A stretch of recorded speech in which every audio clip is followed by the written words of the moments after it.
Au Niger, la journée du contribuable a été lancée ce matin du 26 février. C'est une initiative de la Direction générale des impôts qui vise l'amélioration du processus de recouvrement. Le compte-rendu de Nadia Mahaman. Le contribuable, acteur majeur de la souveraineté nationale. C'est le thème choisi cette année par la Direction générale des impôts pour la journée du contribuable.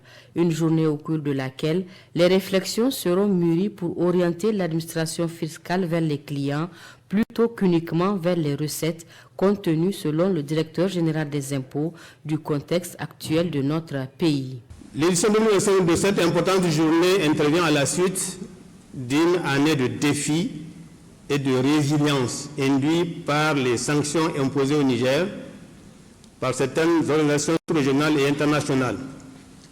Mais, grâce aux efforts des contribuables, à l'encadrement de l'administration fiscale et au soutien sans faille du CNSP et du gouvernement, nous avons pu mobiliser au cours de l'année 2024 un montant de 685 milliards 773 057 184 francs de recettes. C'est le Premier ministre, ministre de l'Économie et des Finances, qui a officiellement lancé les activités de cette journée.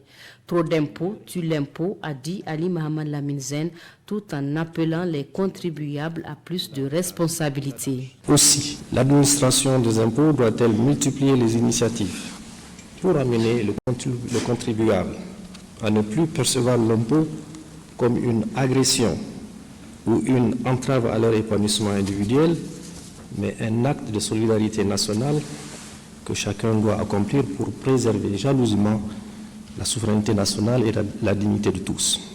Il faudrait donc, main dans la main, que le fisc et ceux qui contribuent à l'impôt soient dans une phase, dans un acte de travail en très bonne intelligence.